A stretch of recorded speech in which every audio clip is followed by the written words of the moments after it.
He sido buzo de búsqueda y rescate. Parte 2. Quería olvidarme de las cosas que vi. Pero, no importa cuánto lo intente, no puedo borrarlos de mi mente. Me gustaría pensar que soy un buen hombre, pero llega un punto en el que el puro terror supera el sentido de la decencia, sin importar lo bueno que seas. Creo que he llegado a ese punto. No estaba planeando escribir esto, pero han sucedido más cosas, y encontré algo horrible. No hay otra manera de explicarlo. No sé cuánto tiempo más podré quedarme aquí. Ya no puedo dormir. Sigo soñando con esas malditas cosas que vi. He tenido pesadillas sobre ellos durante las últimas 2 noches. Siempre parece tan real. Al principio, estoy dormido en mi cama, luego, de repente, esos brazos se levantan de la oscuridad que me rodea, me inmovilizan y cubren mi boca. Lucho, pero son tan fuertes. Recuerdo especialmente el maldito olor. Es como si se mezclaran restos de hierba vieja y pescado podrido. Lo siguiente que sé, es que estoy despierto, con arcadas y lágrimas corriendo por mi rostro. Sin embargo, incluso esos terribles sueños no son nada en comparación con lo que sucedió en los últimos 2 días. Especialmente comparado con lo que vi anoche. No sé qué hacer con eso. Hice mis maletas. Creo que podría irme pronto. Necesito alejarme de este maldito lugar. Hace un par de días, me llamaron para informarme sobre un cuerpo encontrado cerca del río. Sentí una sensación de frío en el estómago. Cuando llegué allí, me di cuenta de que había sido encontrado justo donde desapareció el niño. Ellos estaban de espaldas, así que no se habían dado cuenta de mi presencia. Había otros 2 parados cerca de un cuerpo. Pude escuchar a uno de ellos hablando enojado. Prácticamente estaba gritando. ¡Maldición! ¡Maldición! Era Clyde, uno de los otros buceadores del SAR, más experimentados. Cuando me acerqué, vi que el otro era Ryan. Sentí escalofríos recorrer mi espalda. Los 3 buzos, con más experiencia, estaban en un solo lugar. Recordé las cosas que me dijo Mus la semana pasada, así como las miradas de complicidad que he visto entre esos 3. Algo estaba pasando. ¿Crees que fue él?, preguntó Clyde. No saquemos conclusiones precipitadas, dijo Mus. Escuché voces junto al río anoche, dijo Ryan de repente. Los otros 2 se quedaron en silencio y lo miraron fijamente. ¿Los señuelos?, preguntó Clyde. Su voz era baja, y apenas podía distinguirlo. Ryan asintió. Definitivamente. Sin embargo, eso rompe el acuerdo, dijo Clyde. Se supone que ya no deben usarlos. Bueno, lo hicieron, por la razón que sea. Ryan se volvió hacia Mus. ¿Tienes idea de lo que está pasando? Mus empezó a responder cuando una ramita se partió bajo mi peso. Los 3 hombres mayores se dieron la vuelta para mirarme. Esa frialdad todavía estaba en los ojos de Mus, pero también noté un poco de miedo. Ya era hora de que llegaras aquí, dijo Clyde, aparentemente sin darse cuenta de que había estado parado allí por un tiempo. Tenemos malas noticias. Se hizo a un lado para que pudiera ver el cuerpo con más claridad. Mi sangre se heló en el momento en que puse mis ojos en él. Ya me estaba recuperando de la conversación que acababa de escuchar, y la vista del cuerpo solo agravó esa confusión. Era Michael, uno de los nuevos buzos de búsqueda y rescate. Estaba de espaldas, con el equipo de buceo completo sin máscara. Avancé y me arrodillé junto al cuerpo. Michael era nuevo en búsqueda y rescate, y recientemente había asistido a algunas de las clases que impartí. Las lágrimas salieron de mis ojos, mientras lo miraba fijamente. ¿Qué diablos pasó? Como respuesta a mi pregunta, Mus habló. Por alguna razón, estaba buceando en el río. Creemos que fue arrastrado por una fuerte corriente, y se golpeó la cara con una roca, lo que provocó que se apagara el regulador de aire y se ahogara. No hemos encontrado al regulador ni a su máscara por ninguna parte. Continué mirando al hombre muerto frente a mí. ¿Por qué estaba en el agua?, pregunté. Los 3 hombres intercambiaron miradas. No lo sabemos, dijo Clyde. Creemos que pudo haber estado buscando a ese niño que nunca recuperamos. Sabía que estaban mintiendo. Michael era uno de los buceadores más estrictos que jamás había conocido. Nunca rompería una regla de seguridad, y mucho menos bucearía solo en aguas turbulentas. Simplemente no cuadraba.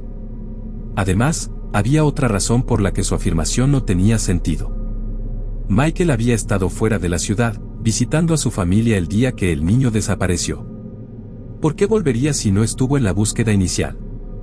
Ni siquiera sabría dónde buscar. Sin embargo, sabía que no debía discutir.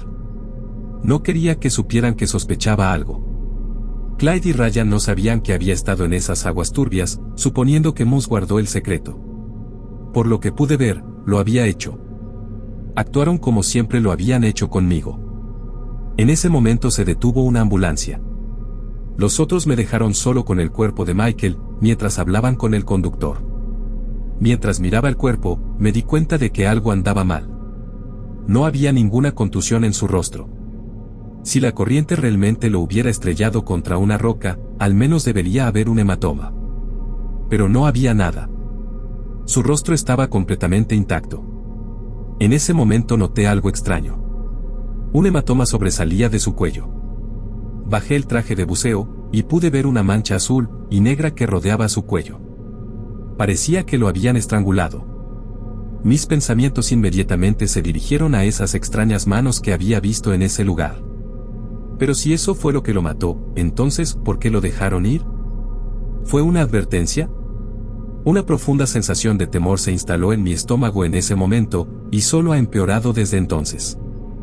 Después de que la ambulancia se llevara el cuerpo de Michael, regresé a casa sintiéndome agotado.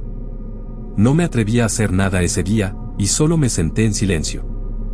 Dormí a intervalos esa noche, acosado por las pesadillas que mencioné antes. La mayor parte de ayer transcurrió en silencio, en comparación al día anterior. Me sentí entumecido. La conversación que había escuchado entre los buceadores mayores se repetía una y otra vez en mi cabeza. ¿Qué entendían por señuelos? ¿Quién era ese al que seguían refiriéndose? Recordé lo que Ryan había dicho sobre escuchar voces cerca del río. Esos deben ser los señuelos, de los que habían estado hablando. Mientras estaba sentado allí, mi entumecimiento se desvaneció, y fue reemplazado por ira. Michael estaba muerto, y tenía algo que ver con Moose y sus secretos. Probablemente también tuvo algo que ver con esos señuelos. Agarré mi abrigo y salí por la puerta. Iba a ver a qué se refería Ryan cuando dijo que oía voces. Desearía no haber ido. Debería haberme quedado en casa y dejarlo ir. Hay algunas cosas en el mundo que deberían permanecer ocultas. Deambulé por la orilla del río durante 30 minutos, sin escuchar nada más que los sonidos de los animales nocturnos. Estaba a punto de regresar cuando escuché algo fuera del alcance del oído. Sonaba como la voz de alguien. El sonido se hizo más fuerte a medida que me dirigía al lugar de donde provenía el sonido, hasta que finalmente pude entender lo que decía. Ayuda. Por favor, no sé nadar. Los instintos se hicieron cargo y comencé a correr en dirección a la voz. Eventualmente perdí el rastro de donde estaba y tropecé a ciegas a través de la maleza, apenas usando mi linterna y confiando en mi audición. Finalmente, la voz vino del agua justo a mi lado. Sonaba como un niño. Estaba a punto de meterme en el río cuando algo me detuvo en seco. Escuché la voz con atención. Ayuda, por favor, no sé nadar. Eran exactamente las mismas palabras, una y otra vez, como si se estuviera reproduciendo en bucle. No sé nadar. El tono era exactamente el mismo cada vez. No sonaba bien. No sé nadar. Estaban gritando, pero no sonaba como si alguien estuviera realmente asustado. No había urgencia en su voz. Mi corazón latía con fuerza en mi pecho, encendí mi linterna a lo largo del río. Fue entonces cuando lo vi. Una cara sobresalía del barro de la orilla del río. Al igual que las manos que había visto, era verde, y las raíces crecían desde sus bordes hacia la tierra circundante. Era como si alguien hubiera construido una cabeza humana con algas o musgo. La boca se abría y cerraba, repitiendo la misma llamada de auxilio una y otra vez, mientras el resto del rostro permanecía plano y sin emociones. Todo mi cuerpo tembló mientras miraba esa cosa. Un poco más allá, en el agua, vi dos de esas manos saliendo de las aguas poco profundas, agarrando cualquier cosa. En ese momento tuve un pensamiento. Michael debe haber escuchado las llamadas de ayuda de esa cosa, y de inmediato se vistió, solo para zambullirse y verse arrastrado por esas manos a tientas. Esto es lo que Ryan había querido decir con señuelos. Me sentí mal del estómago mientras miraba la cara espeluznante continuar gritando. Ayuda. Los gritos se hicieron más silenciosos y espaciados hasta que el rostro quedó en completo silencio. Luego, sin previo aviso, se retiró a la tierra, enterrándose en una fina capa de lodo. Me estremecí al pensar en esa cosa justo debajo de la superficie. Entonces me di cuenta de que podía haber más. ¿Quién sabe cuántos de ellos estaban al acecho justo debajo de mí? Corrí de regreso a mi auto, el asco me impulsaba más que el miedo. Cuando llegué a casa, me senté toda la noche pensando en lo que vi. Me las arreglé para dormir un par de horas justo antes del amanecer, pero las pesadillas me despertaron una vez más. Ya no sé qué hacer. Están sucediendo cosas extrañas aquí, incluso si tuviera el poder para detenerlas, no creo que quiera enfrentar esta oscuridad solo. Se siente como un gran rompecabezas, y me faltan una o dos piezas que necesito para unir todo. Empaqué las necesidades básicas, en bolsas que ahora están junto a la puerta de mi casa. Creo que me voy a ir. El problema es que no sé a dónde iría. No tengo familia fuera de la ciudad, y no tengo exactamente una fortuna en mi cuenta de ahorros. Aún así, una parte de mí se siente obligada a quedarse. Tanto por curiosidad, como porque se lo debo a Michael. Demonios, no solo Michael.